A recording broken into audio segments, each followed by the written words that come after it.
어디가? 두식이 고모님이 돌아가셨다네. 새벽에 돌아가셨다는데. 나 좀 갔다 올게. 나 지금 몸이 너무 아픈데. 내일쯤 가면 안 돼? 아, 지금 아픈 게 문제야? 두식이 어머니 일찍 돌아가셨잖아. 그래서 고모님이 어머니 같은 분이야. 거의 키워주셨다고. 그놈이 얼마나 상심이 크겠어. 그럼 가기 전에 나 좀 병원에 데려다 줘. 아, 배 좀 아픈 거 가지고 무슨 병원까지 가. 아까 약 사다 줬잖아. 하나 더 먹어. 그쪽 방향 아니야? 당신은 친구 어머니 같은 분 장례식이랑 아파서 죽을 것 같은 아내랑 뭐가 우선이야, 당신은? 오늘 이야기 속 주인공은 64세 한인아 씨입니다. 그리고 그녀의 남편에 관한 이야기이죠. 한 씨는 젊어서는 일하고 아이들 키우느라 정신없이 하루하루를 살았습니다. 이제는 남편도 은퇴했고 자식들도 각자의 가정이 생겼으니 남편과 둘이 행복한 노후를 보내게 될 줄 알았습니다. 나이 들면 남편이나 아내밖에 없다는 말을 심심치 않게 들었고 한 씨도 그게 맞다고 생각했습니다. 결국 나중엔 자식보다도 배우자와 서로를 의지하며 살아가게 되어 있다고 말이죠.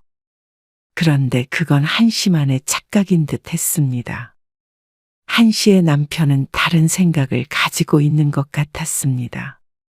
원래도 그랬던 사람인데 은퇴 후에 나이가 들면 들수록 남편은 한 씨가 아닌 친구들을 찾았습니다. 친구만 좋다면 문제될 것이 없겠지만 그러면서 한 씨는 뒷전이 되어버렸습니다.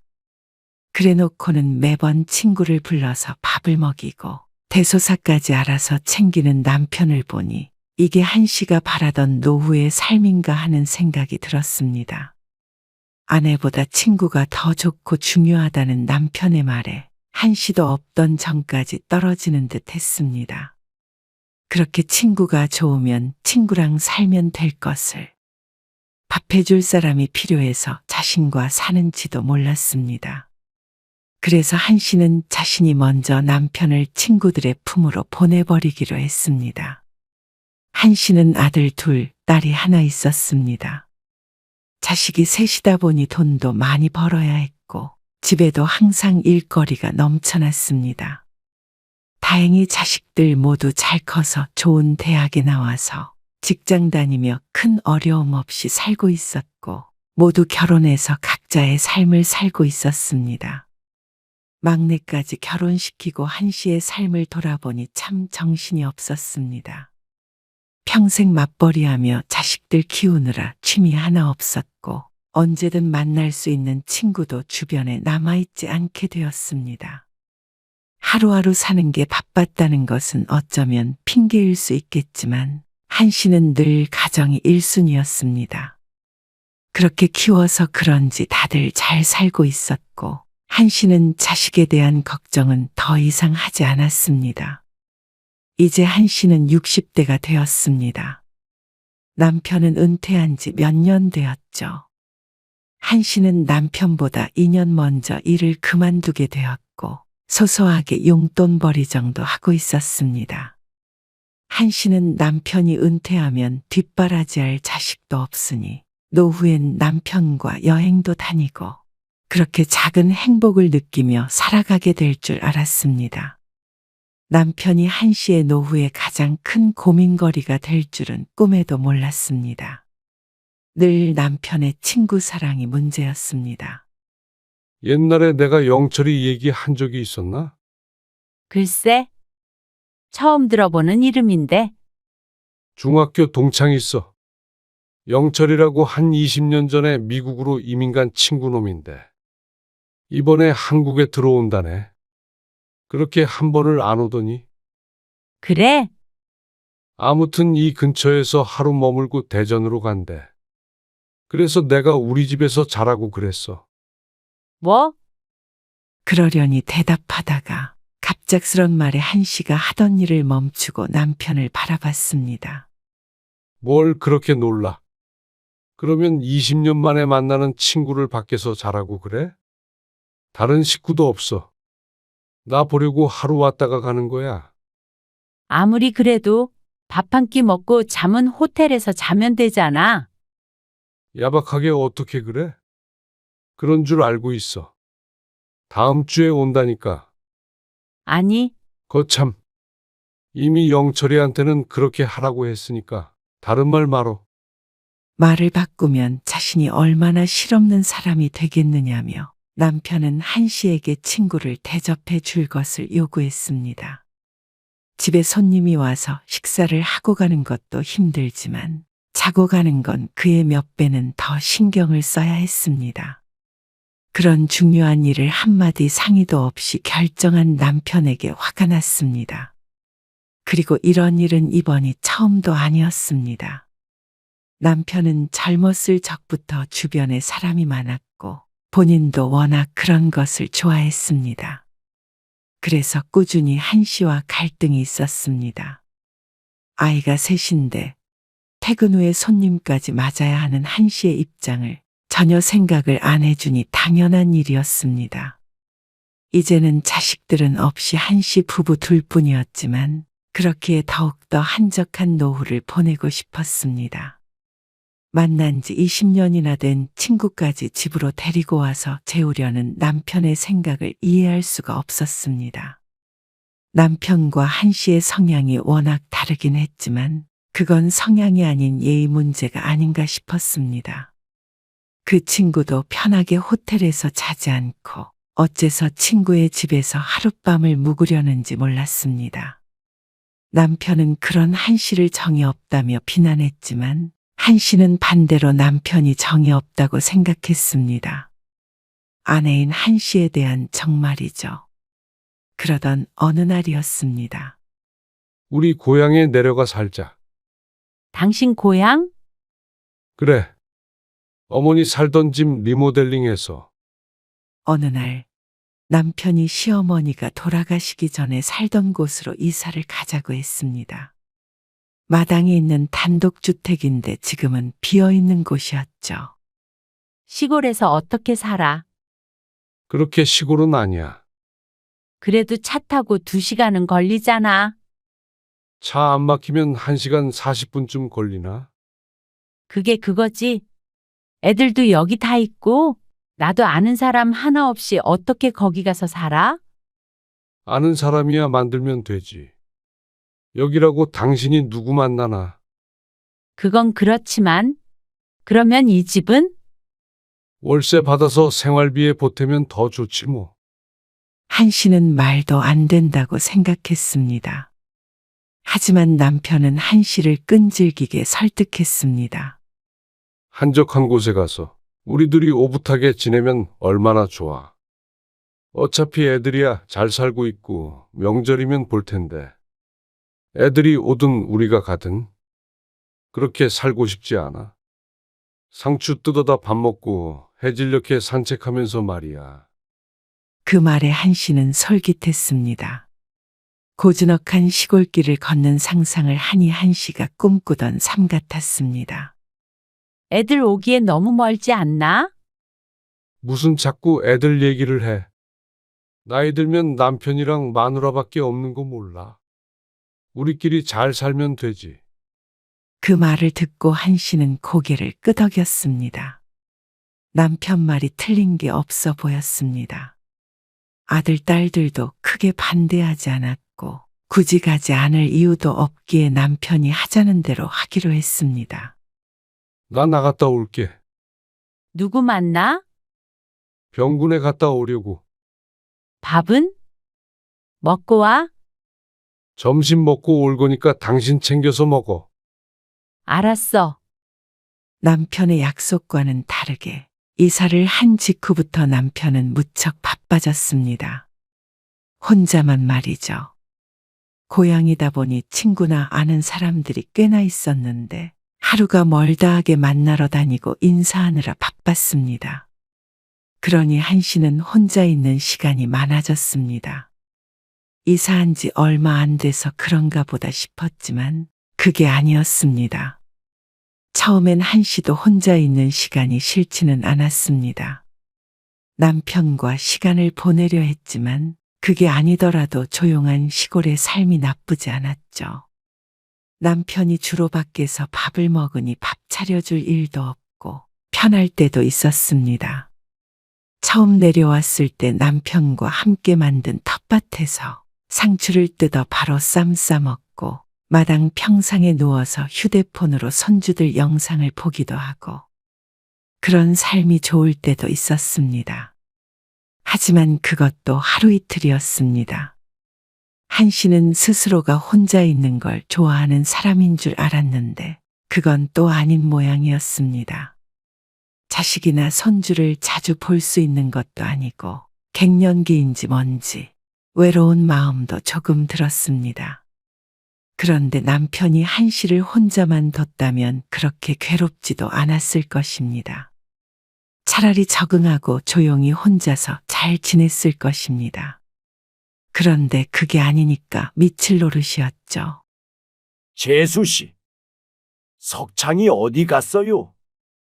어느 날 오후 집에 혼자 있는데 현관문이 벌컥 열렸습니다. 남편이 불편하다고 낮에는 잠그질 않아서 이렇게 동네 사람들도 언제든지 드나들었죠.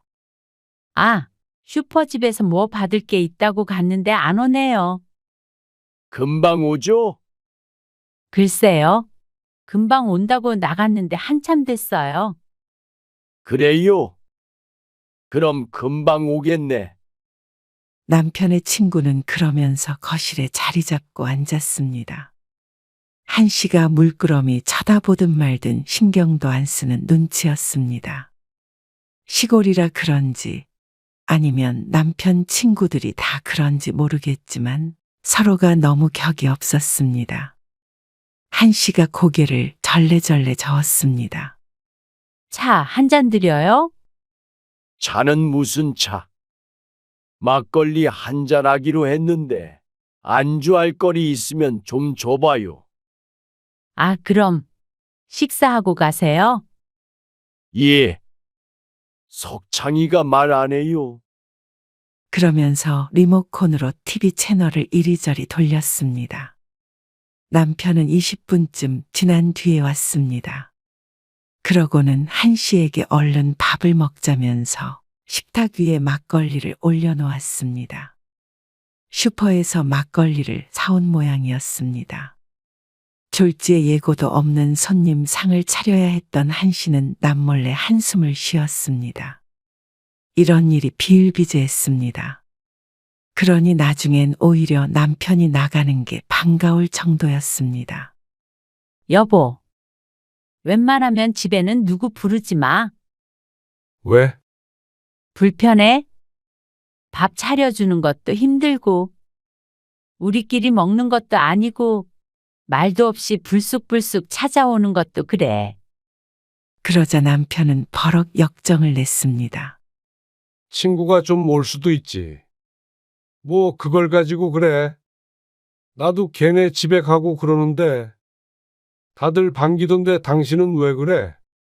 아니, 이번에도 당신 없다는데도 와서 기다리잖아. 솔직히 그러면 나중에 다시 오던가 해야지. 아이고 뭘 또 왔다 갔다 해. 별거 아닌 걸로 예민하게 그러지 말어. 그러면서 오히려 한 씨를 이상한 사람 취급했습니다. 처음에는 고향 친구들이 있는 이곳에서 남편이 활기가 생긴 것 같아서 좋다고 생각했습니다.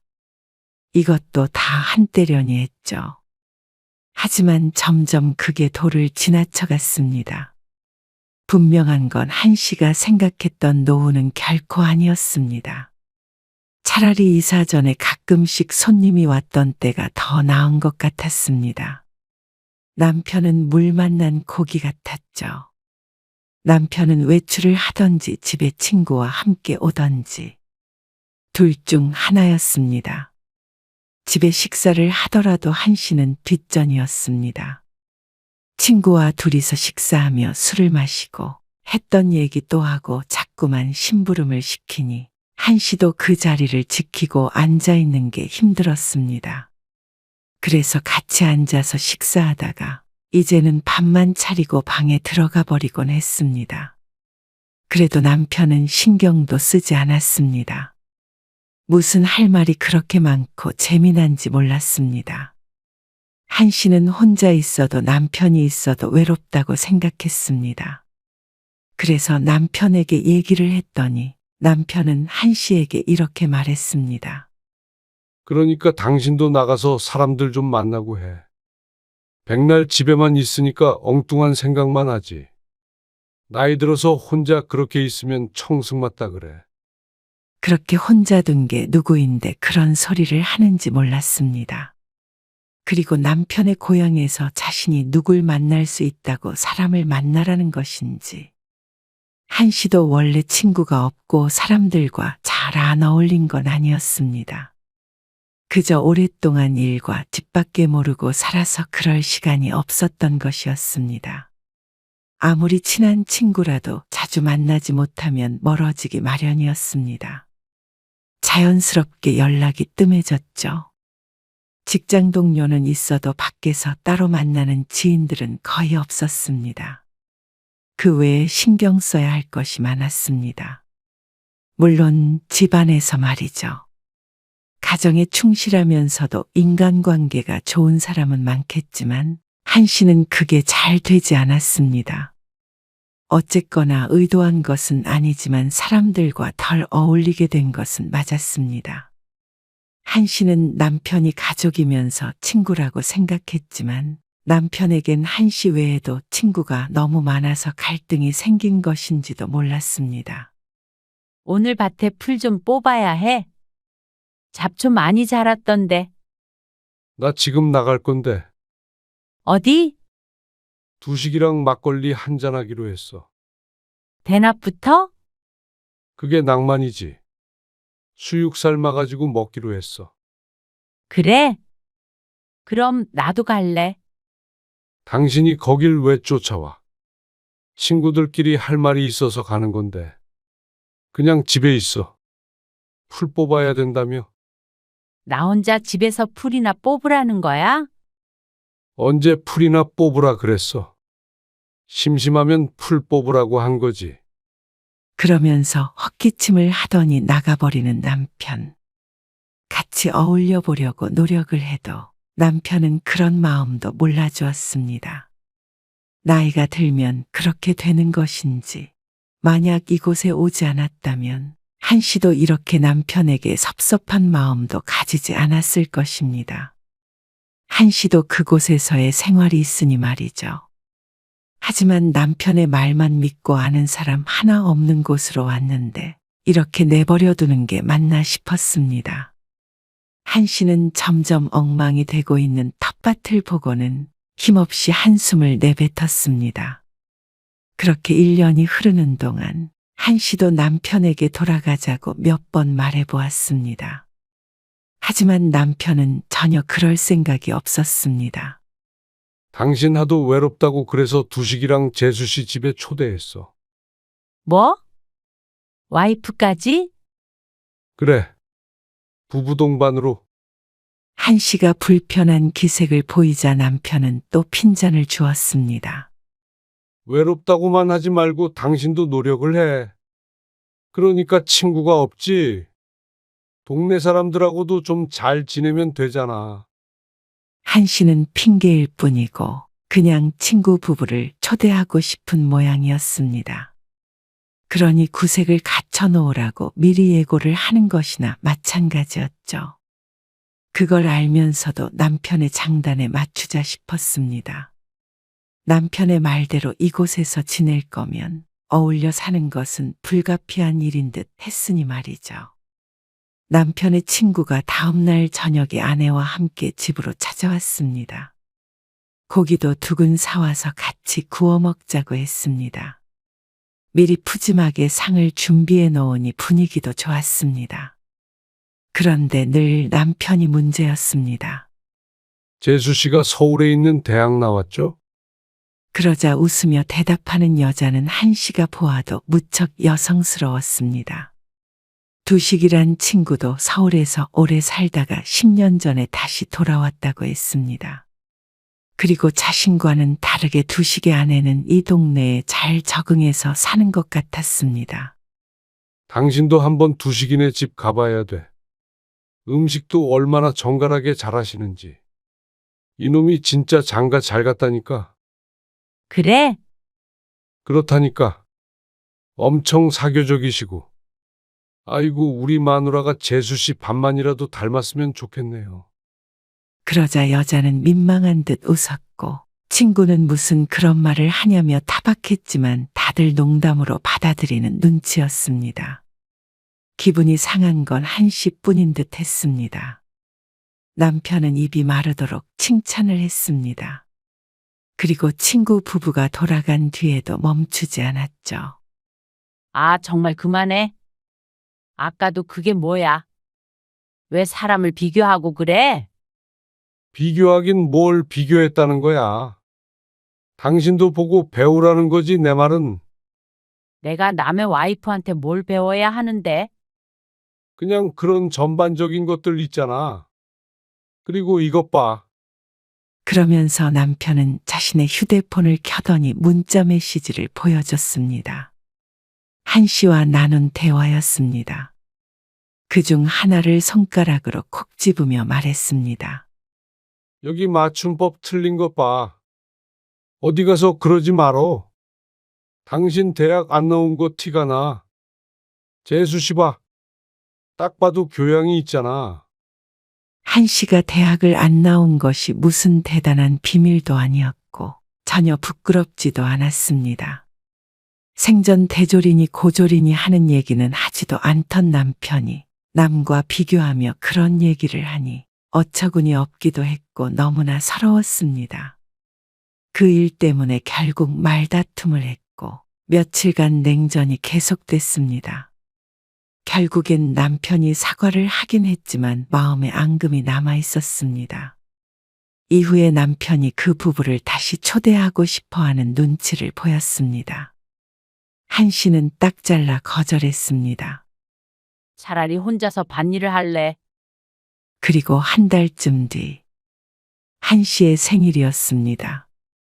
큰아들이 전화를 걸어서 오랜만에 올라오라는 말을 했습니다. 작은 아들이 일이 겹쳐서 내려오면 시간이 별로 없으니 한 씨도 자신들이 가는 게 나을 것 같았습니다.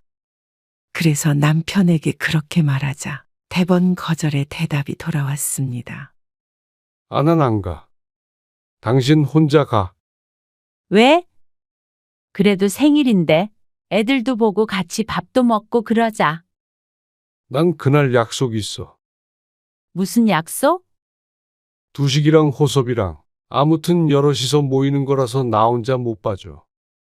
아니, 와이프 생일에 친구들이랑 모임 약속 잡는 남편이 어디 있어? 당신은 애들한테 간다며? 내가 뭐가 필요해? 진짜 지겹지도 않아? 뭐가 지겨워? 내 생일에까지 꼭 그래야겠어? 아이고, 무슨 생일 타령이야. 다 늙어서. 당신도 가서 손주들 보고 좋겠네. 결국 한 씨는 남편 없이 혼자서 버스를 탔습니다. 그마저도 터미널까지 데려다 주지 않는 남편을 보니 이런 사람과 평생 여기서 살 수가 있을까 하는 생각에까지 이르게 되었습니다. 결국 자식들과 즐거운 1박 2일을 보내고 돌아왔지만 마음 한켠은 무척 공허했습니다. 그리고 얼마 안 돼서 한 씨는 이사한 뒤 처음으로 크게 알았습니다. 아니, 살면서 이렇게 아팠던 적이 있었나 싶을 정도였습니다. 처음엔 배가 아프길래 밥 먹은 게 탈이 났다고 생각했습니다. 그래서 소화제를 먹고 푹 쉬면 괜찮겠지 싶었는데 다음 날에 구토를 하기도 했습니다. 뭐가 잘못된 것 같은데. 한 씨가 끙끙 앓며 남편에게 말했습니다. 모처럼 약속이 없는지 거실에 앉아서 TV를 보고 있었습니다. 남편이 TV에서 눈을 떼지도 않고 대답했습니다. 약 먹어. 해열제 없던데 집에. 해열제까지 먹어야 돼? 몸이 뜨끈뜨끈한 것 같아. 으슬거리는 몸을 양팔로 감싸 안으며 말했습니다. 미안한데 해열제 좀 사다 줘. 집에 해열제도 없어? 비슷한 거라도 먹으면 되잖아. 비슷한 게 어디 있어? 그러자 남편은 귀찮은 티를 숨기지 않고 자리에서 천천히 일어났습니다. 약국이 근처에 없기에 차를 타고 나갔다 와야 했습니다. 기다려봐. 그러더니 나가서 한참 뒤에 돌아왔습니다. 자, 식탁 위에 약을 툭 올려놓으면서 말했습니다. 진통 해열제를 먹자 그래도 조금 나았습니다. 하지만 시간이 지날수록 고개를 갸웃하게 되었습니다. 단순히 배탈이 난 것이 아닌 것 같았습니다. 그런 생각을 하던 찰나에 남편이 전화를 받았습니다. 여보세요. 상대방이 무엇라 하는지 듣고 있던 남편이 지금 가겠다며 다급히 일어났습니다. 어디가? 두식이 고모님이 돌아가셨다네. 새벽에 돌아가셨다는데. 나 좀 갔다 올게. 아침에 돌아가셨으면 이제 겨우 빈소가 차려졌을 것 같은데 뭐가 그리 급한지 남편은 옷장을 뒤적거렸습니다. 나 지금 몸이 너무 아픈데. 내일쯤 가면 안 돼? 아, 지금 아픈 게 문제야? 그 말에 한씨가 잠시 할 말을 잇자 남편이 말을 이었습니다. 두식이 어머니 일찍 돌아가셨잖아. 그래서 고모님이 어머니 같은 분이야. 거의 키워주셨다고. 그놈이 얼마나 상심이 크겠어. 그럼 가기 전에 나 좀 병원에 데려다 줘. 아, 무슨 병원까지 가. 아까 약 사다 줬잖아. 하나 더 먹어. 그쪽 방향 아니야? 그렇게 남편은 붙잡을 새도 없이 차를 타고 가버렸습니다. 그리고 몇 시간 동안 깜깜무소식이었죠. 남편이 집을 나선 지 좋기 4시간은 흘렀는데 도무지 올 생각이 없어 보였습니다. 도저히 안 될 것 같아서 한씨는 한참을 끙끙 앓다가 남편에게 전화를 걸었습니다. 하지만 받질 않았죠. 어느새 바깥은 어둠이 내려앉아 있었습니다. 장례식에 가더라도 벌써 돌아왔을 시간인데 답답했습니다. 시간이 늦어서 버스도 안 다닐 것 같아 콜택시에 전화를 했더니 단체로 단합을 했는지 응답을 하는 사람이 없었습니다. 그렇게 또 1시간 정도를 버티다 남편에게 다시 전화를 걸었더니 드디어 남편이 전화를 받았습니다. 남편은 술에 취해 있었습니다. 아, 왜 자꾸 전화를 해? 그래서 아파서 병원에 가야 한다고 했더니 남편은 대수롭지 않게 택시 타고 가면 되지 왜 전화를 하느냐며 짜증을 냈죠. 내가 두식이 어머니 같은 분이라고 했잖아. 두식이 울고 불고 하고 있는데 당신은 이 와중에 그런 말이 나와? 그 말의 아픔도 잊혀질 정도였습니다. 한씨가 남편에게 물었습니다. 당신은 친구 어머니 같은 분 장례식이랑 아파서 죽을 것 같은 아내랑 뭐가 우선이야 당신은? 아, 당신은 안 죽었잖아.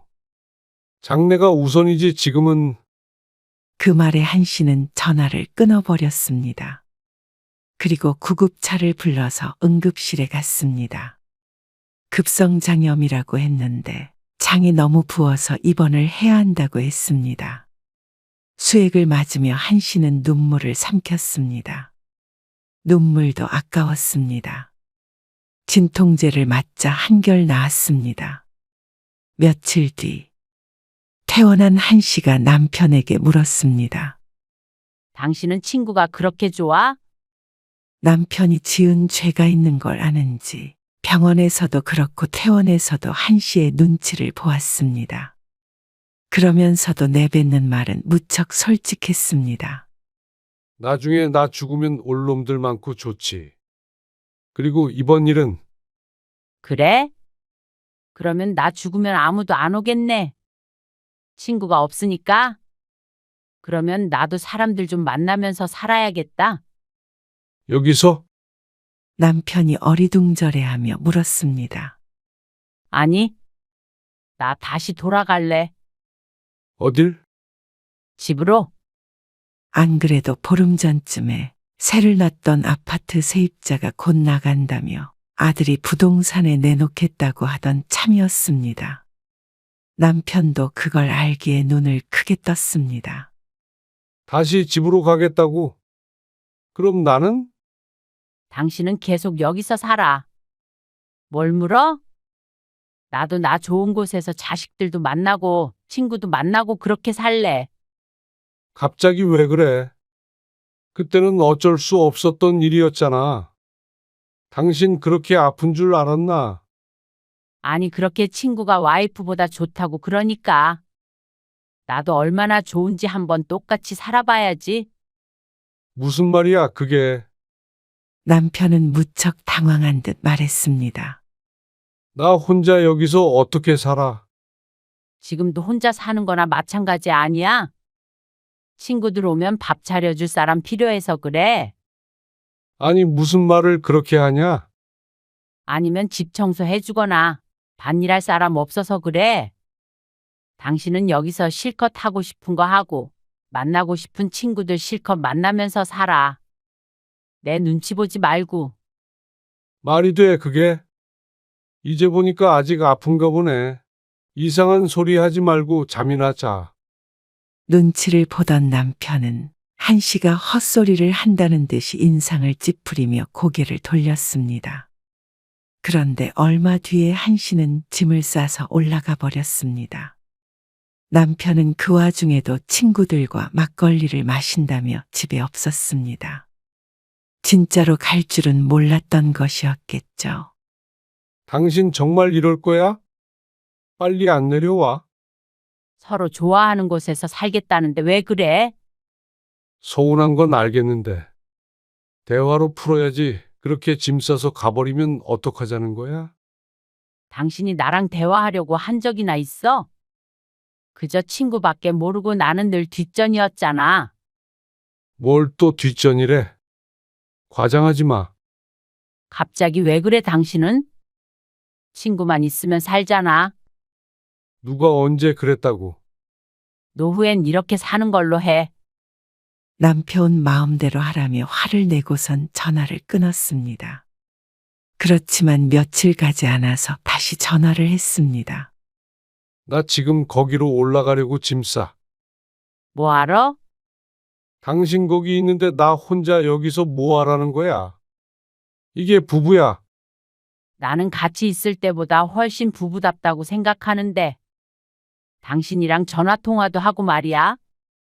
당신 짐 싸서 오면 나는 이 집에서도 나가서 따로 살아버릴 거야. 이번엔 한씨가 먼저 전화를 끊었습니다. 한씨는 정말로 그랬습니다. 다시 올라오자 삶이 좀 더 편안해졌습니다. 혼자인 건 마찬가지였는데 남편과 함께 살면서 혼자인 것과 애초에 혼자인 건 달랐습니다. 이런 노후도 나쁘지 않다고 생각했습니다. 남편에게 말한 것처럼 이제 와서 자신이 친구를 만날 것 같지는 않았지만 앞으로 취미 생활도 하고 가끔은 자식들도 보면서 그렇게 지내면 좋겠다 싶었습니다. 남편은 한 달쯤 지내다가 혼자는 도저히 못 살겠다며 백기를 들었습니다. 하지만 한씨는 당분간은 남편과 다시 살림을 합칠 마음이 없었습니다. 아플 때 느낀 서러움은 오래갔습니다. 그날 일을 떠올리면 아직까지 피가 거꾸로 솟았습니다. 이런 사람과 평생 의지하면서 살 수는 없을 거란 생각을 하자 이제는 같이 살며 밥 차려주는 것도 하기 싫었습니다. 그렇게 사느니 이렇게 떨어져서 살며 명절 때나 보는 게 나았습니다. 모두 내려놓고 혼자라고 생각하니 한씨는 삶이 만족스러웠습니다. 누구에게 기대지 않고 기다리지 않고 실망하지 않고 사니 말이죠.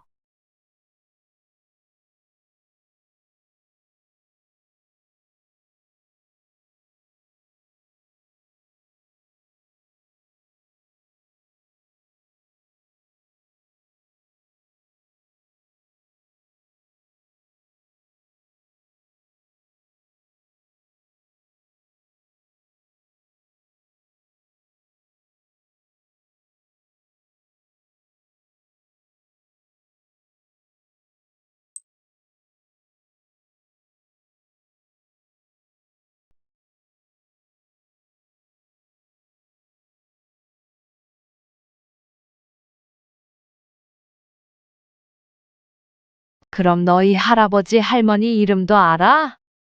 아니, 몰라. 어라? 왜 몰라? 엄마가 안 알려줬는데?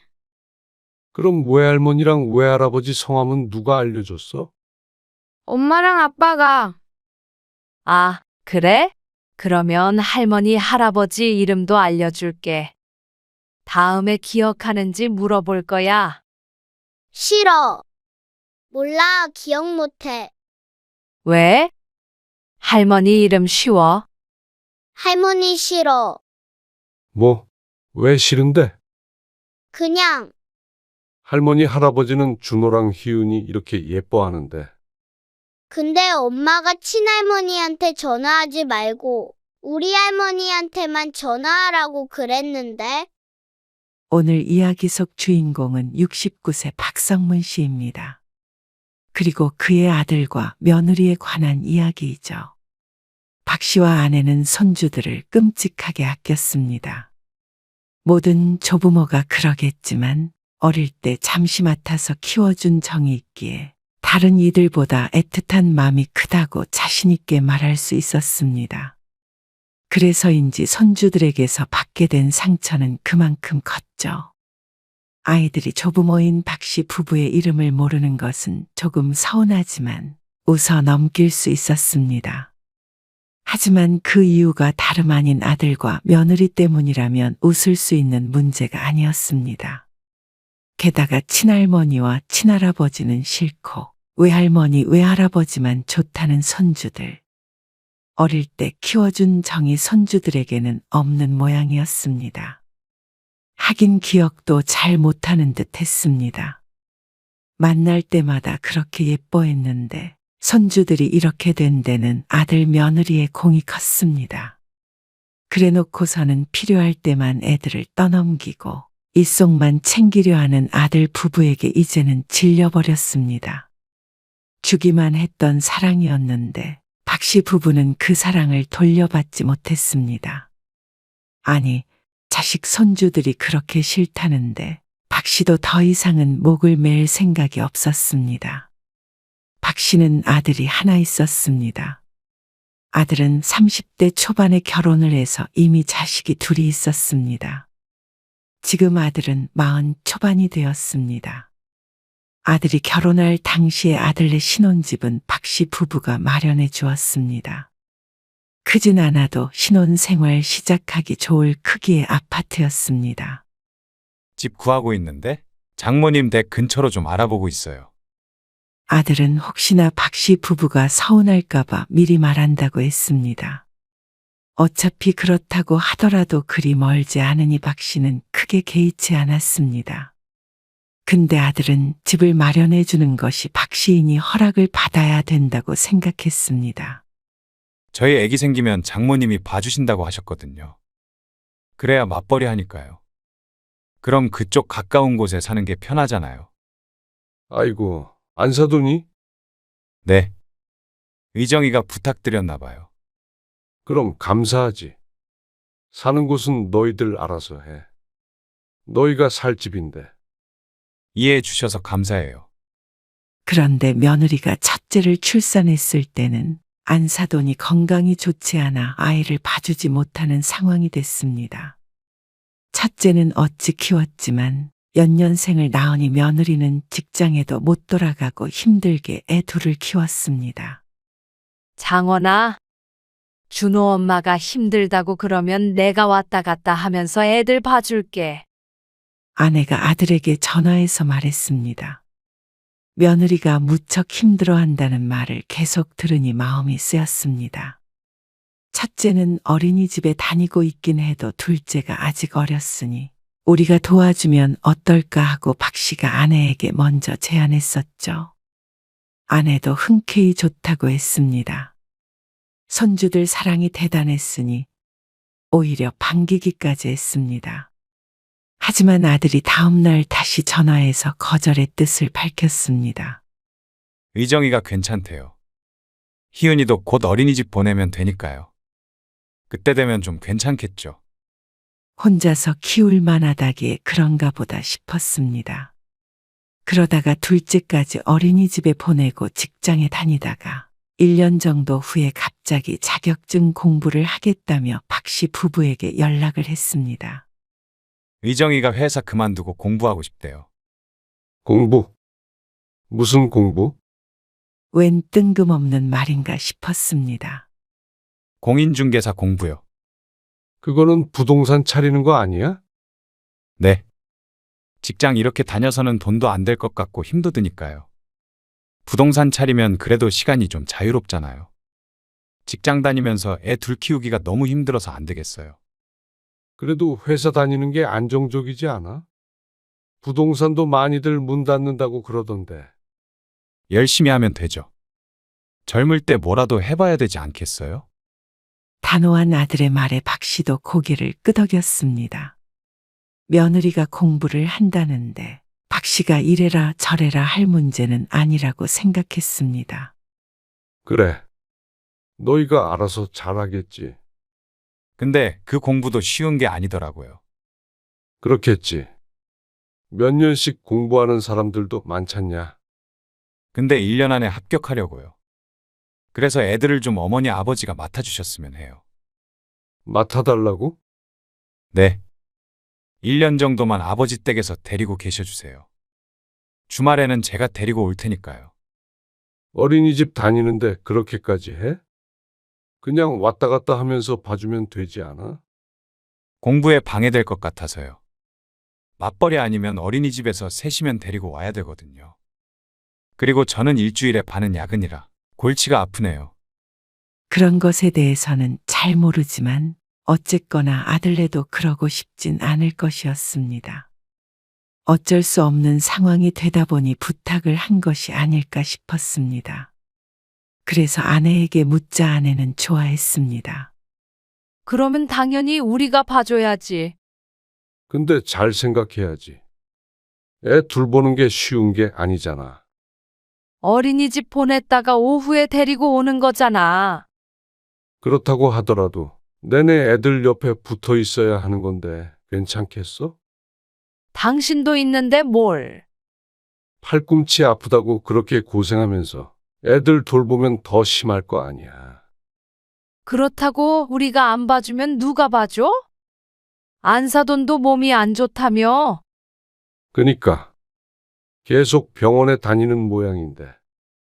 얼른 전화해서 알겠다고 그래. 어린이집은 요 앞에 있는 데로 보내면 되잖아. 아내는 어쩐지 들뜬 듯 보였습니다. 박 씨도 걱정은 되긴 했지만 한편으론 또 손주들을 언제 또 이렇게 옆에 끼고 사나 싶은 마음도 들었습니다. 멀리 살진 않지만 명절이나 특별한 날이 아니라면 자주 볼 일이 없는 것이 사실이었으니 말이죠. 그래. 그러면 힘들어도 1년만 맡아주자. 그래서 박 씨도 큰 결심을 하게 됐습니다. 그래서 둘째가 두 돌이 되기 전부터 1년간 손주들을 키워줬습니다. 60대 부부가 어린아이 둘을 키우는 것은 상상보다도 더 고된 일이었습니다. 아이들은 너무 어렵고 먹는 것, 씻는 것, 자는 것 모두 어른의 손길이 필요했습니다. 그리고 또 자주 아팠죠. 아니, 왜 또 감기에 걸리는데요? 어린이집 친구한테서 옮은 모양이야. 주말엔 멀쩡했는데. 그러게나 말이야. 집이 너무 추운 거 아니에요?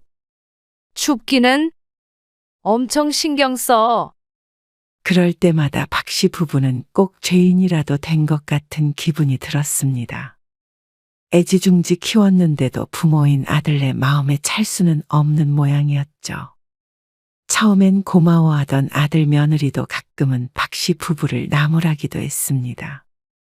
그럴 때면 서운한 마음도 들었지만 그게 부모의 마음이겠거니 싶었습니다.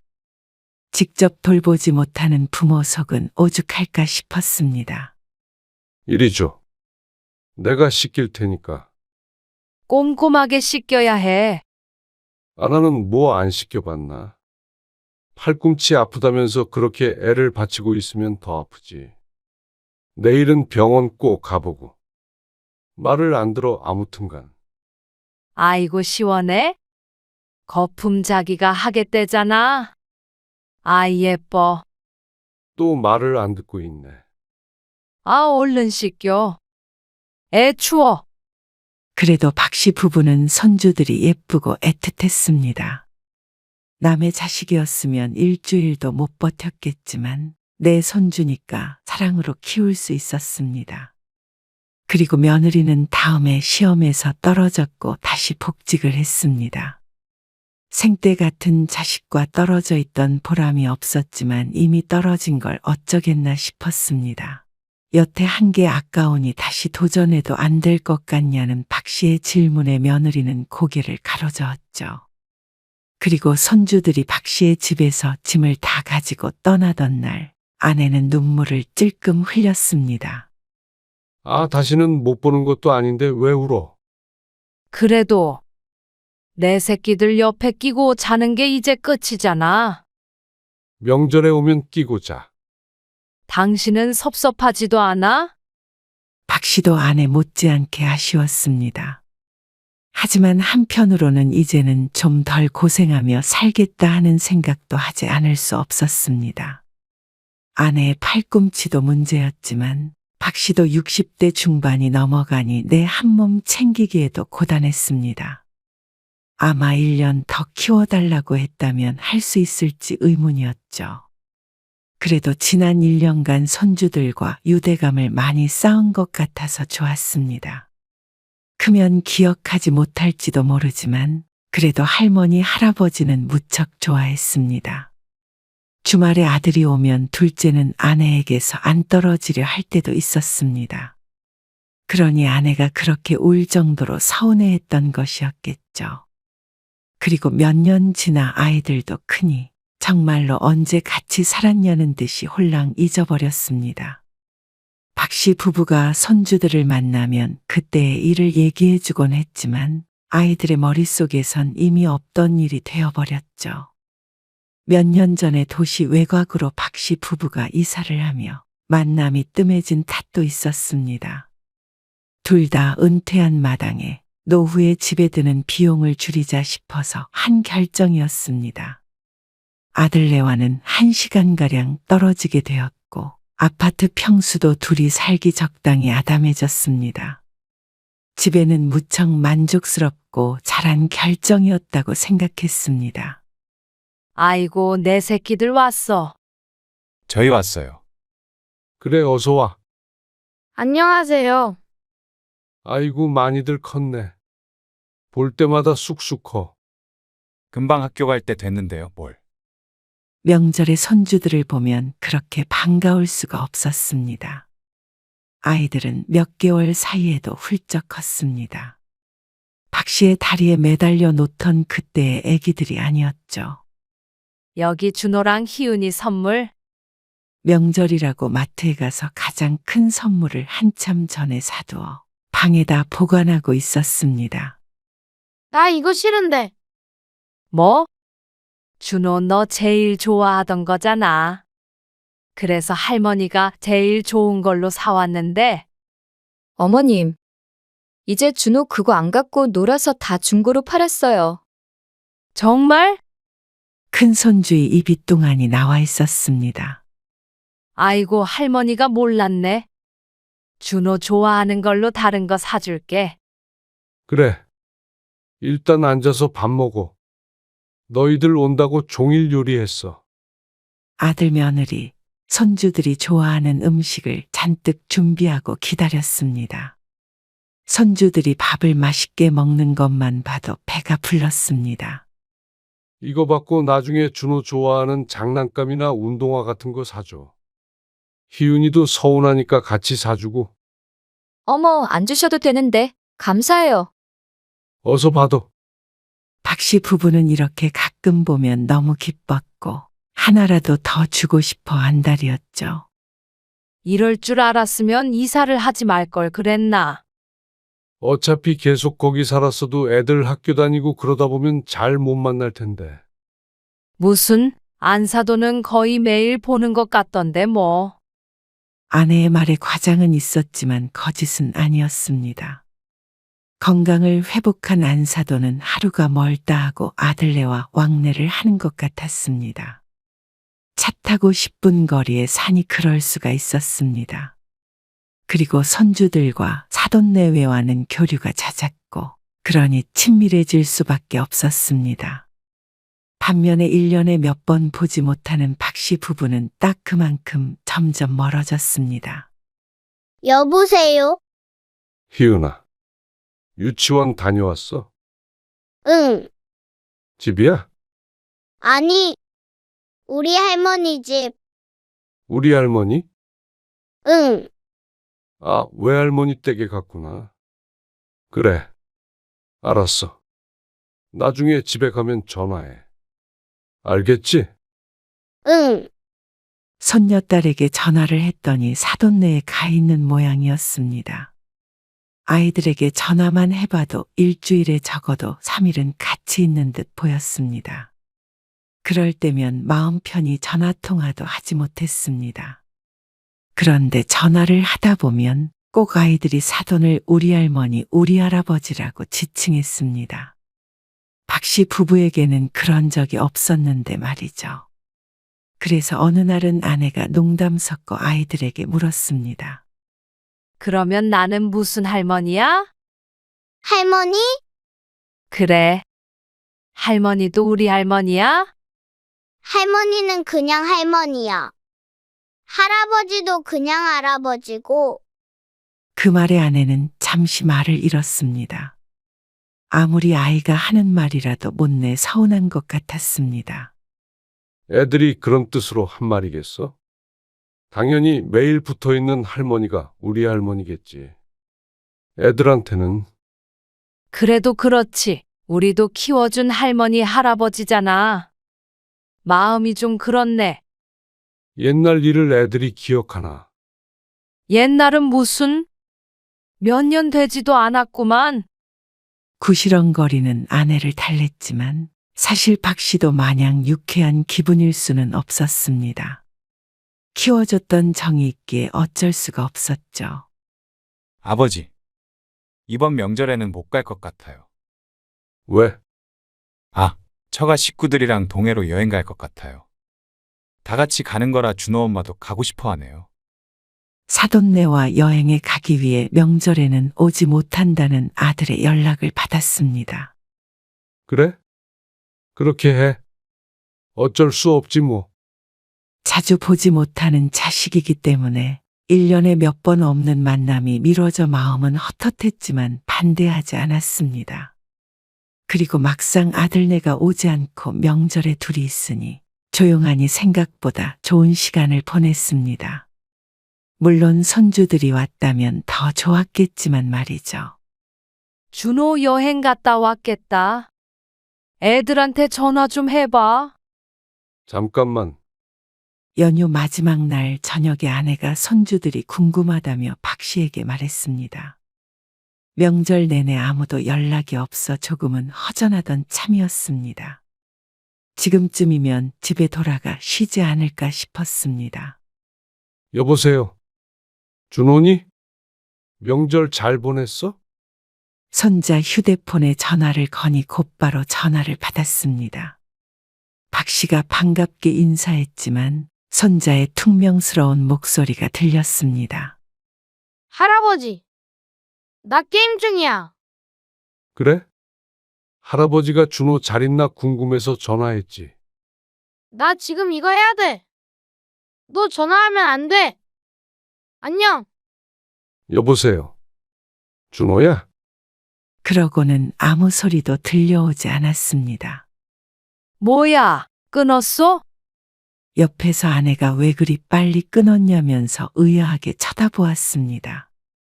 아니, 게임 중이라고 전화하지 말라네. 뭐? 박 씨도 아내도 황당해서 말을 잃었습니다.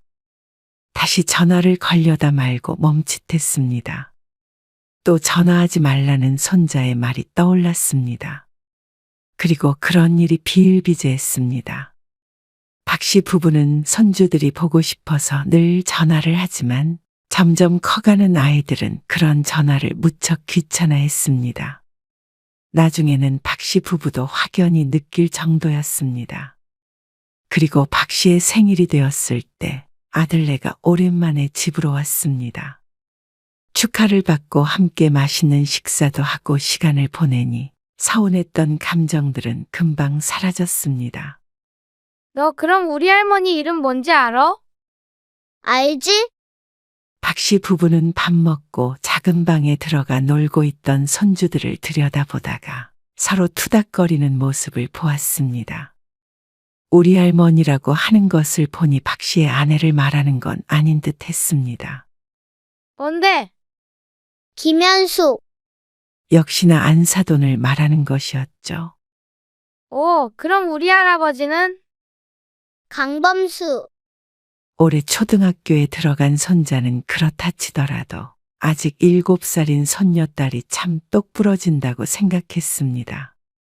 그래서 박씨의 아내도 기대감을 가지고 물어보았습니다. 그럼 할아버지 할머니 이름도 알아? 그러자 손자가 쳐다보며 말했습니다. 아니, 몰라. 어라? 왜 몰라? 엄마가 안 알려줬는데. 그럼 외할머니랑 외할아버지 성함은 누가 알려줬어? 엄마랑 아빠가. 근데 엄마가 외할머니라고 하지 말라 그랬는데? 그래? 박씨는 외할머니를 외할머니라고 안 하면 뭐라고 해야 하나 잠시 고민했습니다. 우리 할머니? 아이고, 알았어. 그러면 할머니, 할아버지 이름도 알려줄게. 다음에 기억하는지 물어볼 거야. 아내가 웃으면서 말하자 손녀딸이 고개를 흔들었습니다. 싫어. 몰라, 기억 못해. 왜? 할머니 이름 쉬워. 할머니 싫어. 그 말에 아내는 큰 충격을 받은 듯 말을 잇지 못했습니다. 그래서 박씨가 손녀에게 물었습니다. 왜 싫은데? 그냥. 할머니, 할아버지는 준호랑 희은이 이렇게 예뻐하는데. 근데 엄마가 할머니한테 전화하지 말고 우리 할머니한테만 전화하라고 그랬는데?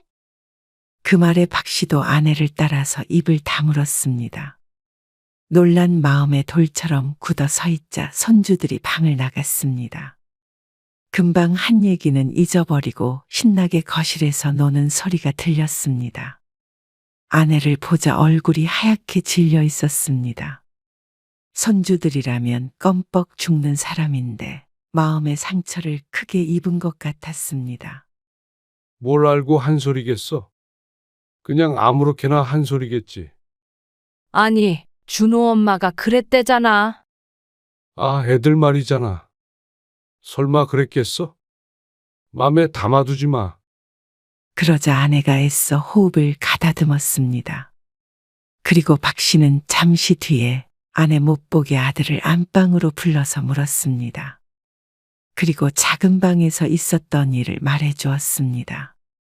이게 어떻게 된 일인지 묻자 아들은 잠시 당황하더니 박씨와 똑같은 말을 했습니다.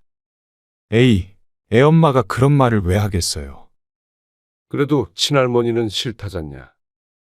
외할머니, 외할아버지 이름은 알면서 우리 이름은 들어본 적도 없다는데. 그거는 모르겠네요.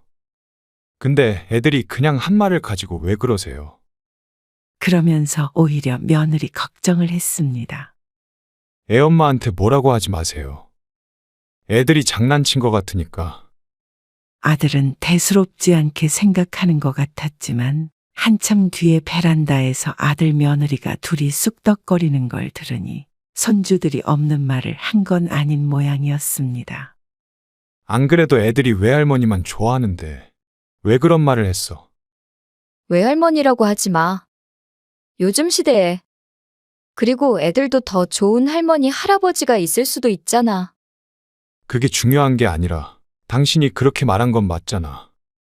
왜 나한테만 그래? 당신도 집에 오기 귀찮고 짜증난다며. 아, 그 얘기가 왜 나와? 아, 됐다. 아무튼 애들 이상한 말 못하게 입단속 잘 시켜. 알았어. 아들은 그저 골치가 아픈 듯 보였습니다. 박 씨의 인매가 무섭게 굳었습니다. 역시나 어린아이들이 그냥 사람이 싫어질 리는 없었습니다. 부모가 그렇게 여기니 아이들도 영향을 받은 것일 테죠. 그래서 박 씨는 그 자리에서 아들 며느리를 쫓아냈습니다. 그리고 앞으론 명절이든 어버이날이든 찾아오지 말라고 했습니다. 아, 그런 거 아니라니까요. 왜 자꾸 그런 식으로 생각하시는 건데요? 그래. 여보. 무슨 일인지 애들 말은 들어봐야지. 상황을 모르는 아내도 박 씨를 말렸지만 더는 이 집에서 아들 며느리의 얼굴을 보고 싶지 않았습니다. 아들 며느리를 쫓아내고 아내에게 아들 며느리의 대화를 읊었지만 직접 듣지 않은 아내는 착잡해할 뿐 박 씨의 처사가 심했다고 생각하는 듯 했습니다. 아무리 그래도 애들을 그렇게 쫓아내. 그럼 그런 얘기를 듣고서 하아오해? 당신은 벨도 없어? 벨이 무슨 상관이야? 그래도 대화는 해봤어야 한다는 거지. 준호도 놀란 것 같던데. 손주들 얘기가 나오자 마음이 무척 불편해졌습니다. 하지만 아들의 짜증스러운 얼굴을 떠올리자 잘 쫓아냈다 싶었습니다. 당신도 연락하지 말어. 그런 놈이 무슨 자식이야? 박 씨는 너무나도 기분이 상해 다시는 아들의 얼굴을 보고 싶지 않았습니다. 아들도 그렇게 쫓겨난 게 기분이 나빴는지 전화도 오지 않았습니다. 그리고 얼마 뒤에 있던 어버이날에도 전화 한 통 없었죠. 그러던 어느 날 작은 손주로부터 영상통화가 걸려왔습니다. 아내는 아이가 건 전화까지 받지 않을 수 없다며 전화를 받았습니다. 아이는 할머니 집에 왔다며 제잘제잘 떠들었습니다. 그런데 뒤에 지나가던 며느리가 그걸 보고는 휴대폰을 뺏었고 그렇게 전화는 끊어졌습니다. 그렇게 한참을 서로 연락하지 않고 지냈습니다. 그러다가 아내의 칠순이 다가오자 아들이 먼저 화해의 손을 내밀었습니다. 박 씨에게가 아닌 아내에게 말이죠. 그리고 그게 무척 효과적이었습니다. 장원이가 그때 일은 미안하대. 그래도 그런 뜻으로 한 말은 아니었다고 그러더라. 이번에 내 칠순 때 같이 여행 가자고 그러네. 아, 무슨 여행이야? 그래도 먼저 잘못했다고 그러는데 부모가 못 이기는 척하고 받아줘야지. 자식하고 계속 이렇게 지내? 그리고 애들도 보고 싶고. 애들도 친할머니, 친할아버지는 싫대잖아. 아이고, 애들이 그런 말 할 수도 있지. 아마 다 잊었을걸? 그리고 내 칠순인데 나는 애들이랑 여행 가고 싶어. 팔순 때는 가고 싶어도 못 갈 거 아니야. 몸이 따라줘야지. 가서 애들이랑 화해도 하고 추억도 만들고 그럽시다. 아내가 하도 애원하는 바람에 박 씨도 마음을 돌려야 했습니다. 아들이랑 연락 안 하고 지낸 기간 동안 박 씨라고 마냥 마음이 편했던 것은 아니었으니 말이죠. 그래서 박 씨는 아내의 말처럼 못 이기는 척 아들의 전화를 받았습니다. 그리고 앞으로는 그런 일 없게끔 하겠다는 말을 듣고는 아내의 칠순에 함께 제주도로 여행을 가게 되었습니다. 모처럼 다 같이 간 여행에 손주들도 좋아했고 무엇보다 아내가 참 행복해했습니다. 그러니 박 씨도 어느 정도 마음이 풀렸습니다. 그래 살다 보면 이런 일도 있고 저런 일도 있을 수 있다 생각하기로 했죠. 그런데 2박 3일 여행은 마냥 아름답지만은 않았습니다. 호텔을 이렇게 예약했어? 네. 어머니, 아버지도 애들이랑 같은 방 쓰는 게 좋지 않으세요? 그럼 좋지. 이렇게 자. 아들 부부는 따로 방을 예약했고 박 씨 부부와 아이들이 한 반에 들어갔습니다. 아내는 좋아했죠. 아내는 종일 아이들을 쫓아다니며 뒤치다꺼리를 했습니다. 식당에서도 그렇고 호텔에 와서도 손수 머리 감기고 하면서 말이죠. 애들 다 컸는데 뭘 그렇게 쫓아다녀? 다 커도 내 새끼지. 미소 짓는 아내를 보며 박 씨도 웃으며 고개를 절레절레 저었습니다. 그런데 잠에 들 때가 되었을 때 아내가 큰 손주한테 물었습니다. 준호는 할머니, 할아버지랑 여행 오니까 좋아? 하지만 침대에 누워 휴대폰 게임에 빠져 있는 손자는 대답하지 않았습니다. 아내는 대답을 재촉하지 않고 손녀딸에게 다시 물었죠. 그러니까 둘째가 이렇게 대답했습니다. 할머니, 할아버지랑 여행 오기 싫었는데 재미있었어. 뭐? 왜 싫었어? 야, 그러자 손자가 여동생을 불렀습니다. 하지만 손녀딸은 아랑곳하지 않고 말했습니다. 우리 엄마가 싫다고 그러니까 나도 싫지. 너 엄마한테 이른다. 내가 뭘? 근데 애기 때문에 어쩔 수 없이 와야 된다고 그랬잖아. 그러자 손자가 검지손가락을 입에 갖다 대는 신용을 했습니다. 왜? 엄마가 말하지 말래? 그러자 손녀딸이 오빠의 눈치를 보며 고개를 끄덕였습니다. 엄마한테 이르지 말라면서 말이죠. 너 다 잃을 거야. 아, 왜? 아들이 지난번에 입단속을 하라더니 손녀딸의 입단속까진 제대로 시키지 못한 모양이었습니다. 그런데 때마침 손자의 휴대폰이 울렸습니다. 안사돈에게서 영상통화가 걸려왔습니다. 여행은 재밌냐면서 즐겁게 통화를 하는데 손자도 손녀도 방금 있었던 일을 잊고 안사돈과 얘기하느라 정신이 없어 보였습니다. 안사돈은 같은 공간에 박씨 부부가 있던 말던 신경도 안 쓰는 눈치였습니다. 그렇게 30분가량 통화를 이어가는 동안 박씨 부부만 석상처럼 굳어져 있었습니다. 아내도 이게 무슨 말인가 싶었습니다. 손녀딸이 말하는 애기는 다 뭐고 말이죠. 시간이 늦어 아이들을 재우고 박 씨는 뜬 눈으로 밤을 지새웠습니다. 얘기를 하더라도 날이 밝고 하자며 말이죠. 다음 날 아침에 마주치자마자 손자가 며느리에게 말했습니다. 엄마, 희은이가 엄마가 말하지 말랬는데 동생 얘기했어. 뭐? 아, 어머님 그게요. 사실 드릴 말씀이 있어서요. 아들 며느리의 말을 들으니 이렇게 여행을 오게 된 목적이 따로 있었습니다. 뱃속에 늦둥이 아이가 생겼다는 말이었습니다.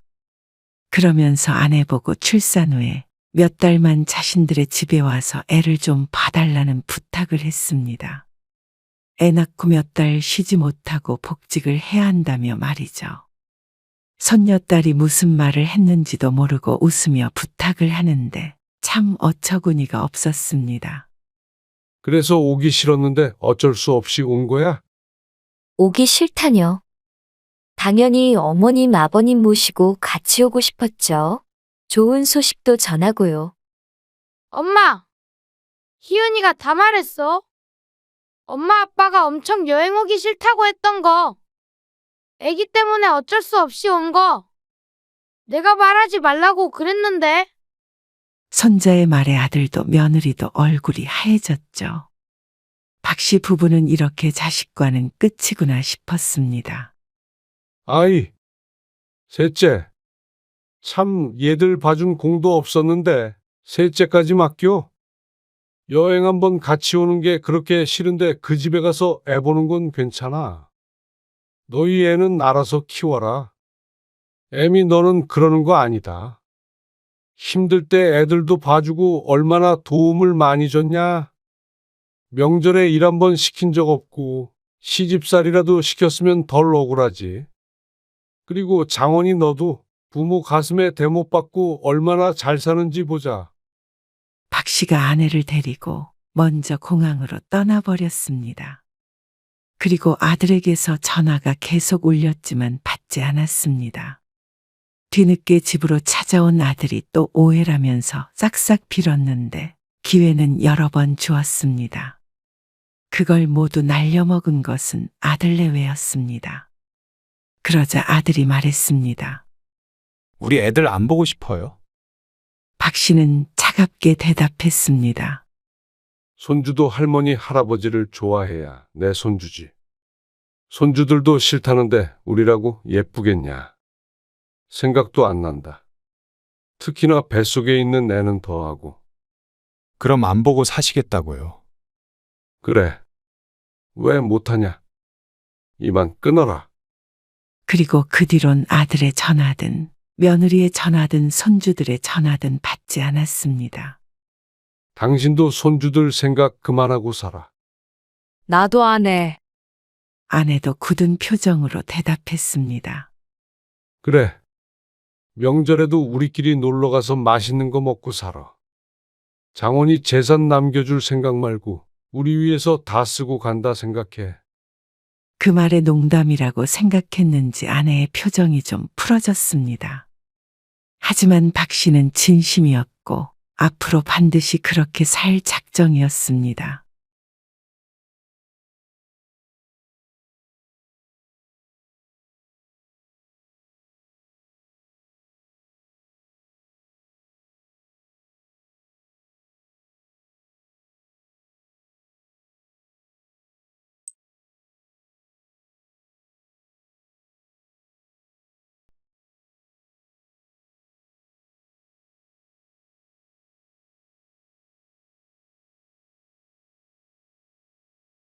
애미야, 이만 일어나라.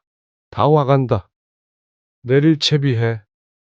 트렁크에 있는 짐 혼자 못 들잖아. 준서 챙겨. 우리가 들어다 줄 테니까. 네, 아이고, 돌아갈 길이 막막하네. 그래도 내려갈 땐 길이 덜 막히겠지. 차에서 내린 어머니는 며느리에게 들리지 않게 남편과 속닥거렸습니다. 그리고 현관 앞에 서서 며느리가 배를 누르자 문이 열리고 안사돈이 빼꼼 얼굴을 내밀었습니다. 아이고, 우리 준서 왔네? 안사돈은 제일 먼저 손주에게 인사를 하더니 차씨 부부를 보고 웃으며 말했습니다. 먼 길 오셨네요. 아니에요. 아들이 없으니 저희가 데려다 줘야죠. 네. 그러면 이만 가보세요. 운전 조심하시고요. 조심히 가세요.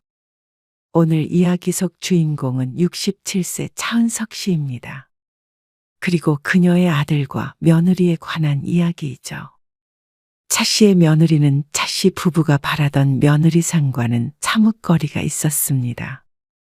딸이 둘이고 아들이 하나라 며느리도 유일했는데 명절 같은 때 가끔 만날 때면 차 씨의 속을 뒤집어 놨습니다. 며느리가 아니라 밥 한 끼 얻어먹으러 온 객이라도 좀 거들겠다는 말 한마디라도 할 텐데 며느리는 한 번을 그러는 법이 없이 드러누워만 있었습니다. 게다가 아들 없이 홀로 친정에 가야 하는 상황에 며느리 힘들까봐 사돈네까지 5시간이 걸려 차로 데려다 주었습니다. 그런데 그 오랜 시간 힘들게 운전한 차씨 부부에게 차 한 잔 마시고 가란 소리를 하지 않는 며느리. 그리고 사돈마저도 현관문을 열어 빼꼼히 내다보기만 했지 손주만 안고 들어가 버렸습니다. 기본적인 인지상정도 없는 가족인 듯 했습니다. 그러니 며느리의 그간 행동이 설명이 되는 것 같았죠. 이렇게 저밖에 모르고 시부모 알기를 우습게 아는 며느리는 차씨도 더 이상은 대접해주고 싶지 않았습니다. 그동안 시집살이 당한다고 생각할까봐 오히려 차씨 부부가 눈치를 보내며 지냈는데 다 소용없는 짓이었죠. 그래서 이젠 그렇게 살지 않기로 했습니다. 차씨는 딸이 둘 있었고 아들도 하나 있었습니다.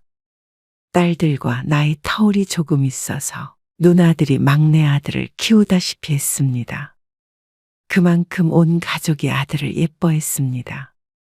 누다 둘은 진작에 결혼을 해서 아이들도 있었고 마지막 차례인 아들이 결혼할 때는 다들 기대감에 들떠 있었습니다. 새로운 식구를 맞는 것에 설레는 것도 있었지만 며느리가 생기는 것이니 집안 분위기가 조금 달랐죠. 언니랑 나랑 돈 모아서 올케한테 선물 주려고. 무슨 선물? 그냥 결혼 선물. 가방 사주기로 했어. 그래서 아들이 결혼할 때는 차 씨의 딸들이 며느리에게 따로 명품 선물을 사주기도 했습니다. 축의금과는 별개로 말이죠. 모두 다 다른 지역에 살아서 거리가 가까운 것은 아니었지만 그래도 친밀하게 지내고 싶었습니다.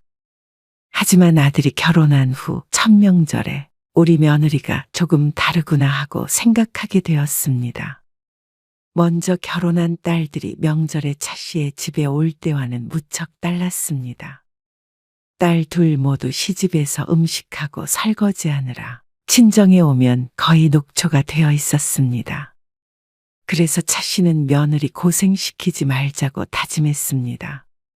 그런데 딸들과 며느리의 나이 차이가 10살가량 차이가 나서 그런지 젊은 사람은 다르긴 달랐습니다. 차 씨가 다짐하고 말고 할 것도 없었죠. 엄마, 저희 왔어요. 그래. 길 많이 안 막혔어? 올만했어요. 오느라 고생했네. 배고프지? 결혼 후 첫 명절. 아들 내외가 연휴 첫날 차 씨의 집을 방문했습니다. 길이 막혔는지 오후 늦은 시간이었습니다. 음식하고 계셨어요? 저는 다 붙였고 내일 손 덜 가게 미리 하고 있었지. 거의 했어. 너희 저녁 먹어야지. 네. 배고프네요. 다음 날 차례 음식을 하던 중에 아들이 배고프다길래 저녁밥을 조금 일찍 차리기 위해서 부엌을 정리하기 시작했습니다. 저기 너 쓰던 방에다가 침 놔. 정리해놨어. 작은 방으로 들어간 아들 내외. 5분 뒤 아들만 나와서 손을 씻었습니다. 뭐 좀 거들까요? 거실에 밥상 좀 펴라. 여기서는 못 먹겠다. 식재료들이 쌓여 있어서 거실에서 먹는 게 나을 듯 보였습니다. 유정이는? 방에 누워 있어요. 짐을 두러 들어가서 누워있다는 며느리. 차 씨는 오래 차 타고 오느라 고생했나 보다 생각해서 부르지 않았습니다. 잠시 화장실에 가기 위해 작은 방을 지났는데 열린 문틈 사이로 누워서 휴대폰을 보고 있는 며느리가 보였습니다. 그래도 시집에 와도 불편해하지 않는구나 싶어 다행이라고 생각했습니다. 나와서 밥 먹으라고 해. 남편이 아들에게 말하자 그제서야 며느리가 방에서 나왔고 저녁밥을 한 그릇 뚝딱 비운 며느리가 갑자기 자리에서 일어났습니다. 밥 더 먹게? 아니요. 저 다 먹었어요. 그러더니 먼저 방으로 들어가 버렸습니다. 차 씨 부부가 당황스러운 마음에 서로를 바라보자 아들이 민망하다는 듯이 웃으며 말했습니다. 아, 유정이네 집은 이런 분위기더라고요. 차 씨 가족은 어지간하면 식사가 끝날 때까지 자리를 지키고 있는 편이었습니다. 특히나 이렇게 오랜만에 만나는 자리에서는 식사가 끝났다고 먼저 들어가 버리지 않았습니다. 그것도 차 씨 부부가 식사가 덜 끝났는데 말이죠.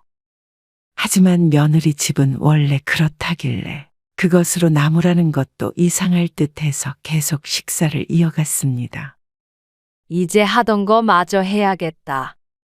식사를 마친 뒤에 다 같이 상을 정리했습니다.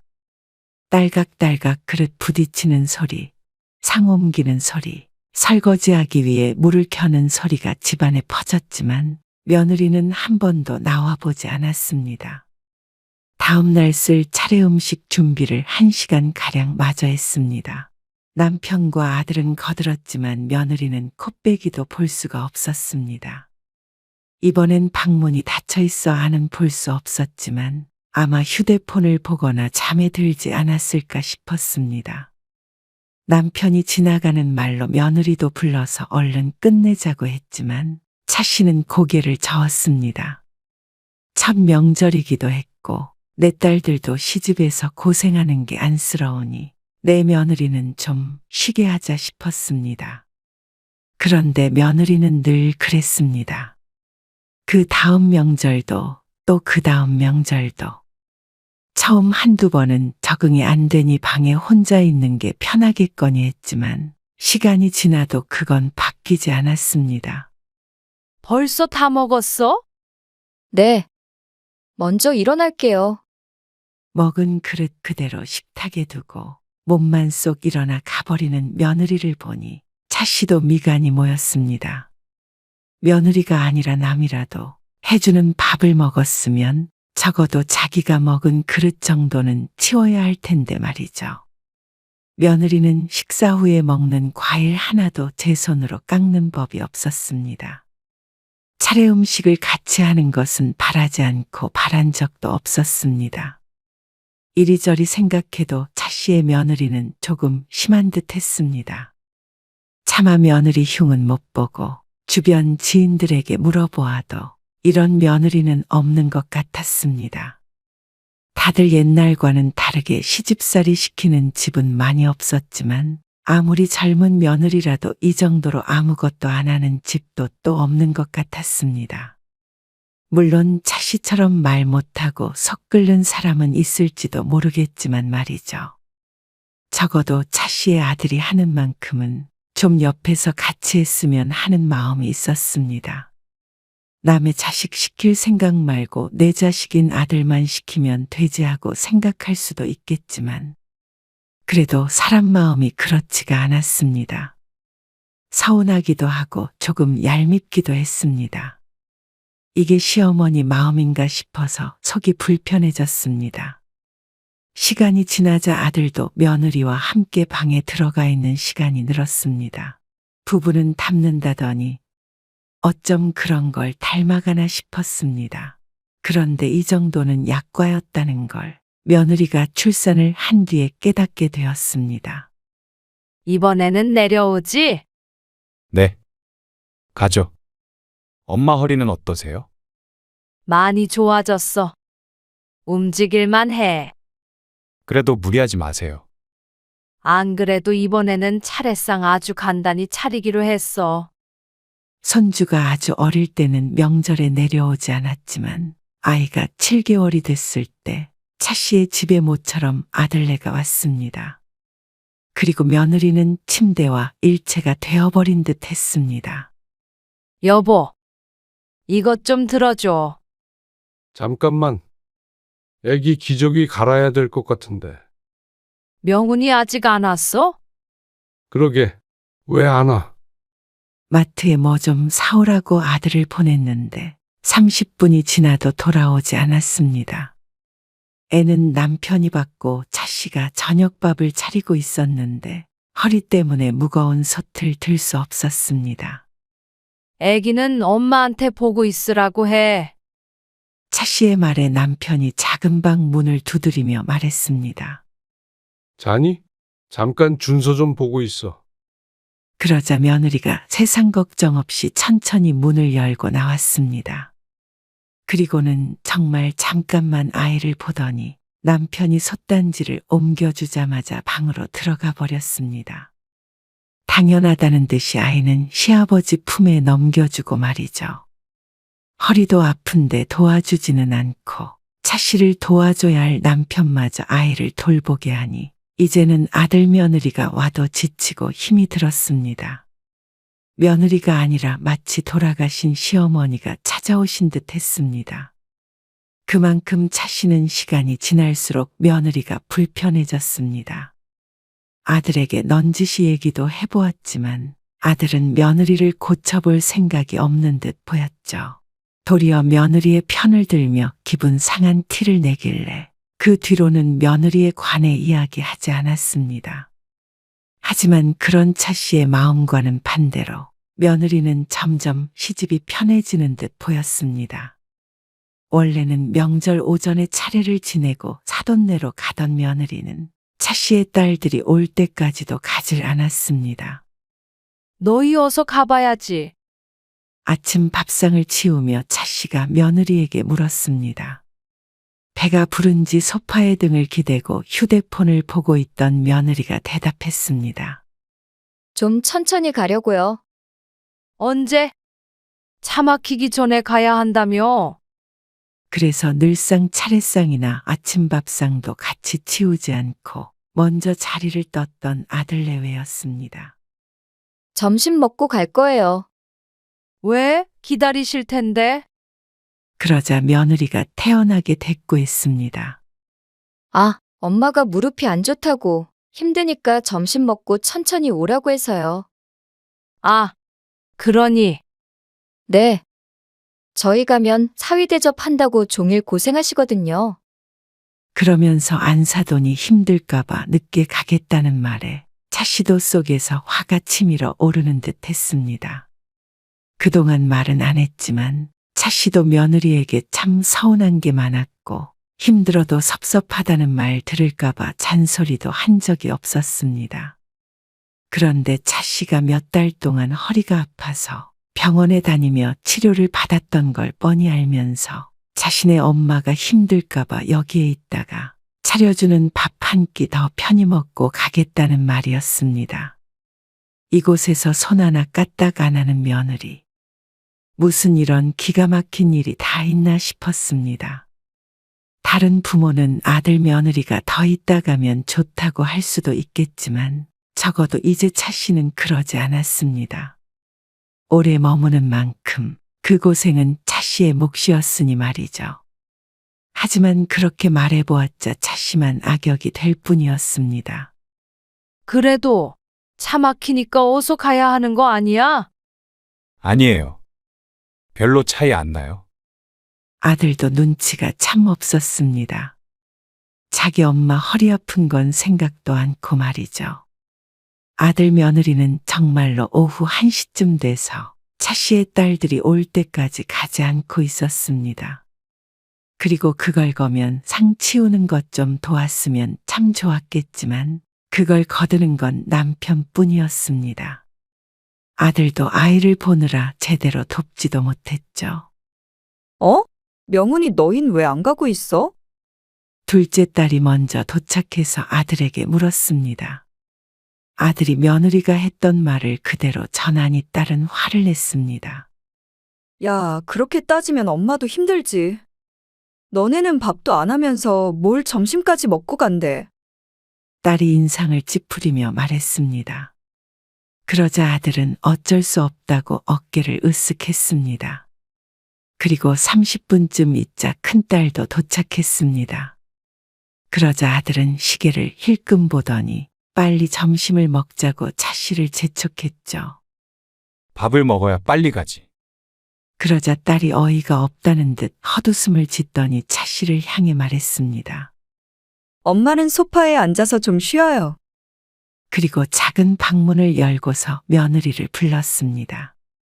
옳게? 점심 먹고 간다며. 같이 차리게 이리 좀 나와봐. 네? 같이요? 그럼. 엄마 허리 아파서 많이 움직이면 안 돼? 딸도 며느리가 차씨를 돕지 않는다는 걸 알고 있기에 더 화가 난 듯 했습니다. 지난 몇 년간 이런저런 자리에서 차씨 못지않게 딸도 며느리라는 사람을 겪었으니 말이죠. 그래도 그동안 차씨처럼 딸들도 아무 말 하지 않았습니다.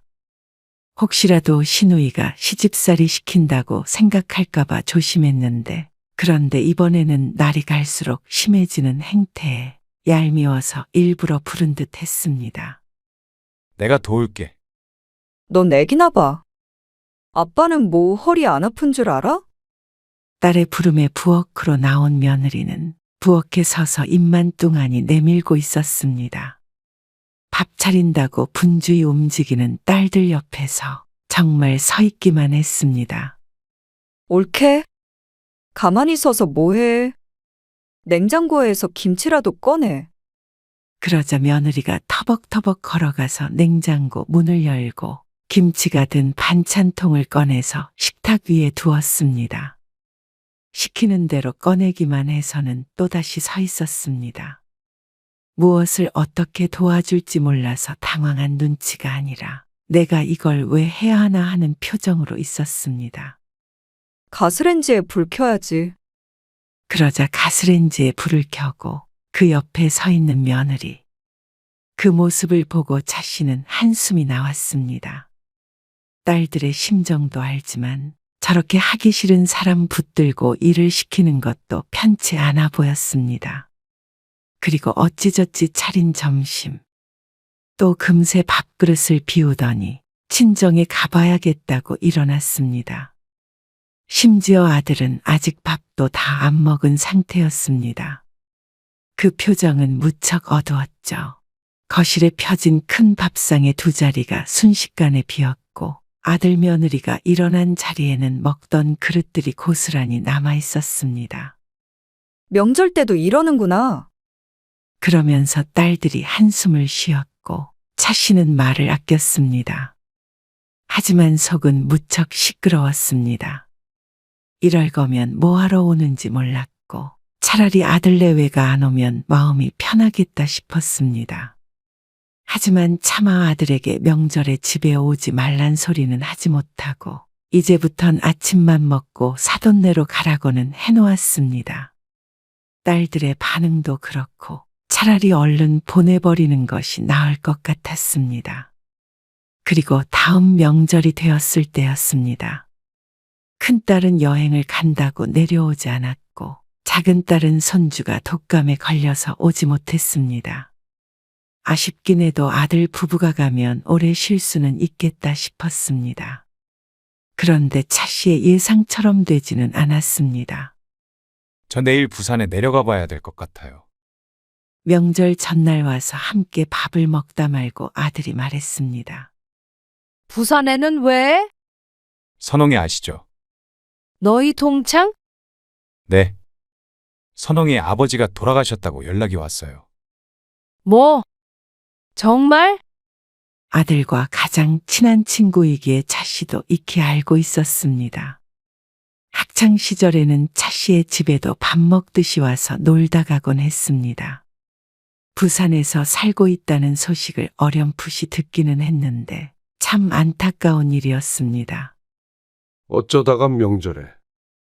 차 씨의 남편이 혀를 차며 말하자 아들도 착잡한 얼굴을 했습니다. 그래서 내일 아침 먹고 저는 부산으로 바로 내려갈 거예요. 그러면 준서랑 준서 엄마는? 기차 타고 올라가야 될 것 같아요. 왜? 여기 있다가 너 다녀오면 같이 올라가면 되지. 그래도 밤늦게까지 자리는 지켜야 될 것 같아서요. 저는 다음 날 올라가게요. 그리고 장모님도 이번에 저희 집으로 오시기로 하셨으니까요. 그래? 근데 표가 있나? 인터넷에는 매진인데 가서 기다려봐야죠. 며느리는 인상을 구기고 앉아 있었습니다. 지금 상황이 마음에 안 드는 눈치였죠. 하긴 표가 없을지도 모르는 상황에서 애를 데리고 혼자서 가기란 쉽지 않을 것 같았습니다. 그러면 우리가 데려다 줄게. 남편이 말했습니다. 마침 딸들도 오지 않으니 문제될 것은 없어 보여. 차 씨도 고개를 끄덕였습니다. 그러실래요? 그럼 저희야 감사하죠. 며느리도 기차 타고 고생하는 것보다는 그게 나은 것 같았는지 그렇게 하겠다고 했습니다. 그래서 다음 날 아들은 부산으로 출발했고 차 씨 부부는 며느리와 손주를 태우고 사돈네로 향했습니다. 돌아오는 길에 말동무라도 할 수 있도록 차 씨도 조수석에 탔습니다. 그러면 지금 사돈은 집에 와 계신 거야? 네, 저희 집에 도착해서 기다리고 계세요. 얼른 서둘러야겠네. 화장실 안 갈래? 네. 차에 있을게요. 명절의 고속도로는 지옥과도 같았습니다. 한참을 가도 내비게이션의 시간은 줄지를 않았습니다. 2시간 정도 내리 운전을 하다가 휴게소에 들렀는데 며느리는 화장실도 가지 않고 뒷자리에 기대서 눈이 빠져라 휴대폰만 보고 있었습니다. 2시간 내내 같은 자세 같은 표정으로 있었죠. 그 외에 다른 대화는 없었습니다. 무엇을 물어도 휴대폰을 보며 대충 대답하길래 차 씨도 이내 입을 다물었습니다. 손자는 잠이 들었고 며느리도 자다 깼다 반복했습니다. 며느리가 먼저 차씨 부부에게 말을 건 것은 딱 한 번이었는데 휴대폰 충전기가 있는지 물을 때뿐이었죠. 애미야, 일어나라. 다 와간다. 휴대폰 배터리가 없는지 졸린지 며느리는 자다 깬 얼굴로 두리번거렸습니다. 차는 총 5시간을 달려서 사돈네 집 근처까지 왔습니다. 보통은 이 정도 걸릴 거리도 아니었는데 명절이라 너무나도 힘든 시간이었습니다. 중간에 휴게소에서 2번 쉬었다가 왔는데도 허리는 끊어질 듯이 비명을 질러댔습니다. 트렁크에 있는 짐 혼자 못 들잖아. 준서 챙겨. 우리가 들어다 줄 테니까.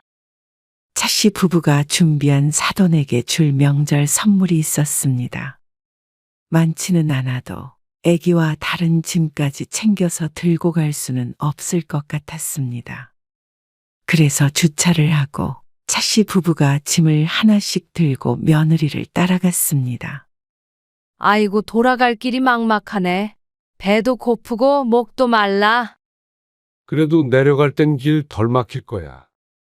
며느리에게 들리지 않게 남편과 속닥거렸습니다.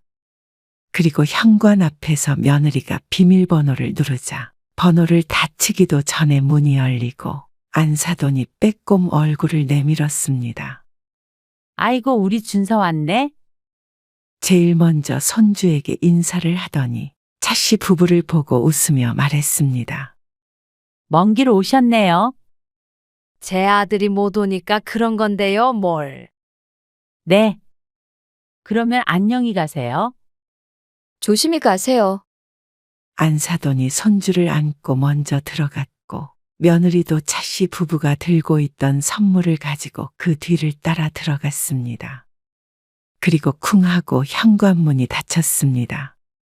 차씨는 당황스러운 마음에 눈만 깜빡거렸습니다. 어떻게 차 한 잔 마시고 가라는 소리도 하지 않나 싶었습니다. 아들네에서 이렇게 문전박대를 당할 줄은 몰랐습니다. 남편도 허참하면서 황당하다는 반응이었습니다. 차 한 잔 하고 가란다고 눈치 없이 들어가지도 않겠지만 그 정도 인사말은 하는 게 인지상정이 아닌가 싶었습니다. 며느리마저 차씨가 뒤를 돌기도 전에 쏙 들어가 버리니 둘만 횡하니 남겨졌습니다. 잠시간 서 있던 차씨 부부는 한없이 있을 수만은 없어서 발걸음을 돌렸습니다. 밥이나 먹고 가자. 근처 식당에서 출출한 배를 달래고 돌아가는 길이 왜 이리도 씁쓸한지 몰랐습니다. 집에 돌아오니 어느새 해가 지고 있었습니다. 하루를 통째로 도로에서 보냈는데 며느리에게서는 잘 도착했느냐는 전화도 한 통 없었습니다. 전시 부부도 하지 않았습니다. 며느리가 참 특이하다는 생각은 했었지만 이 정도로 경우가 없는 줄은 몰랐습니다. 그건 사돈도 마찬가지였는데 사돈을 보니 며느리의 행동이 이해가 갔습니다. 사돈을 닮았구나 싶었습니다. 차씨는 며느리에게 정이 떨어져 버렸습니다. 그리고 아들에게도 전화를 했지만 언제나처럼 크게 관심이 없어 보였습니다. 오히려 평소에는 하지도 않던 말을 하는 차씨 부부가 이상하다는 듯이 반응했습니다. 에이, 별거 아닌 걸로 서운해하지 마세요. 조심히 돌아가셨으면 됐죠. 괜히 차 마신다고 집에 들어갔으면 서로 더 불편했을 거잖아요. 그래서 이제는 아들마저도 소용없구나 생각하게 되었습니다. 명절마다 이렇게 기분 상하는 거 보지 말자 결심하게 된 결정적인 계기가 되었죠. 너희 그냥 다음 명절부터는 오지 말어. 왜요? 차씨의 말에 아들은 어리둥절한 눈치였습니다. 너희 와봤자 힘들기만 하다. 뭐가 힘들어요? 준서는 네 아빠한테 맡기고 준서 엄마는 내내 누워있기만 하고 숟가락 하나 설거지하는 법도 없잖냐. 허리가 아파도 언제 한번 도와준 적이나 있어? 내가 며느리를 본 건지 상전을 모시는 건지 도무지 모르겠다. 그래도 저도 돕잖아요. 언제적 얘기야? 명절이 아니더라도 오면 내내 누워 있는 거 이제는 보기도 싫어. 애 키우느라 힘드니까 그렇죠. 아애 낳기 전에도 그랬어. 그러자 말문이 막힌 듯 잠시 말이 없었습니다. 그렇다고 며느리한테 일 시키면 그게 시집살이죠. 역시나 며느리 역성을 드는 아들을 보니 둘이 똑같다는 생각을 했습니다. 5시간 운전해서 가서 문전박대 당한 얘기를 듣고도 아무렇지도 않아 했던 아들이니 기대한 차씨가 바보였죠. 그렇게 힘들면 우리 집 와서 누워 있지 말고 너희 집에서 누워 있으라고 그래. 그러고는 전화를 끊었는데 아들은 또 전화를 해서 내려오겠다고 했습니다. 며느리였다면 오지 말라고 했을 때 좋아했을 텐데 말이죠. 그래서 싫다고 다시 한 번 말했지만 아들이 말을 들을지는 의문이었습니다. 다음 명절에 차 씨는 아들네 맞을 준비를 전혀 하지 않았습니다. 전날 저녁에 먹을 갈비찜이나 잡채 등은 아예 할 생각을 안 하고 있었습니다. 이거 방에다 옮겨 놓을게. 이제 다른 건 다 됐잖아. 내일 나물만 조금하고. 할 것도 없어. 다 사와서. 그럼 저녁도 대충 차려서 먹자. 김치찌개 데울게. 차례상도 간소화하고 전이나 대부분 음식도 장에서 미리 사왔습니다.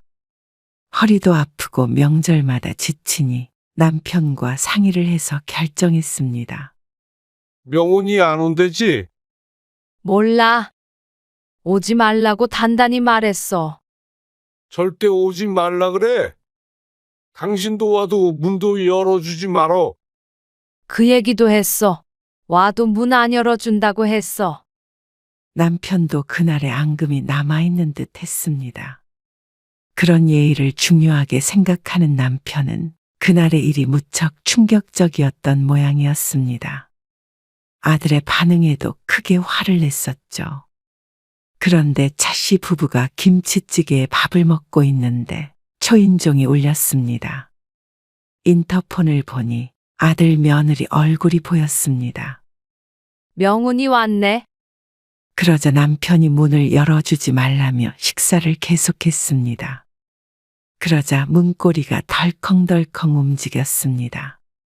그러고도 문이 열리지 않으니 쾅쾅 두드리는 소리가 났습니다. 옆집에서 쫓아오겠다. 차씨가 숟가락을 내려놓고 몸을 일으켰습니다. 그리고 현관으로 가서 문을 열고 몸을 반쯤 내밀자 아들네가 보였습니다. 문을 왜 이제 열어주세요? 오지 말라고 했잖아. 온다고 했잖아요. 차 엄청 막혔어요. 그러게 왜 왔어? 에이 아직도 화나셨어요? 왜 별것도 아닌 거 가지고 지금까지 그러세요? 일단 좀 들어갈게요. 무거워요. 아들이 양손으로 명절 선물을 들어보였습니다. 그러면서 웃음으로 무마하려 했습니다. 그걸 보고는 차씨가 기막힌 듯 웃음을 지으며 말했습니다. 그래. 여기까지 먼 길 오느라 고생했어. 운전 조심해서 가. 그러고는 아들 손에 들고 있던 선물만 쏙 전해받고는 혼자서 집으로 들어왔습니다. 현관문은 스스로 닫혔습니다. 그러자 잠시 정적이 흘렀고 잠시 뒤에 쾅쾅 문을 치는 소리가 들렸습니다. 아 진짜 왜 이러세요? 준서 엄마도 그러려고 그런 게 아닌데 사람 면전에서 이렇게 면박을 주세요. 한두 시간 걸려서 온 것도 아닌데. 그러니까 고생했다잖아. 운전 조심히 올라가. 진짜 이러실 거예요? 그러더니 비밀번호를 치는 소리가 들렸는데 이미 바꾼 지 오래였습니다. 아들은 한참을 씩씩대더니 다시 사과를 했습니다. 하지만 그런데도 문이 열릴 기미가 없자 한참 뒤에 돌아갔습니다. 그러고는 전화가 왔습니다. 어떻게 명절에 자식을 문전박대를 하세요? 지금 올라가면 밤이에요. 올라가는 길은 별로 안 막힐 거야. 저희 밥도 안 먹었어요. 출출하면 근처 식당에서 먹어라. 어떻게 자식한테 이러세요? 부모한테 그러는 자식도 있는데 자식한테는 왜 못해? 그리고 별것도 아니라면서 너는 왜 그렇게 열을 내니? 그제서야 자신들이 했던 행동이 떠올랐는지 아들이 입을 닫았습니다. 그러니까 오지 말래도 아무튼간 말을 듣는 법이 없네. 이래도 무시 저래도 무시. 앞으로는 오지 말어라. 명절마다 속 뒤집어진다. 그러면 저희 진짜 안 가요. 그래, 오지 마. 아들은 씩씩대며 전화를 끊었습니다. 손자를 생각하면 너무 심했나 싶기도 했습니다. 하지만 제 부모 생각이라곤 눈꼽만큼도 안 하는 자식을 차시부부도 신경 쓰고 싶지 않았습니다. 속썩이는 자식은 알아서 살라고 두고 내일 오는 딸들과 알콩달콩 지내면 그만이었습니다.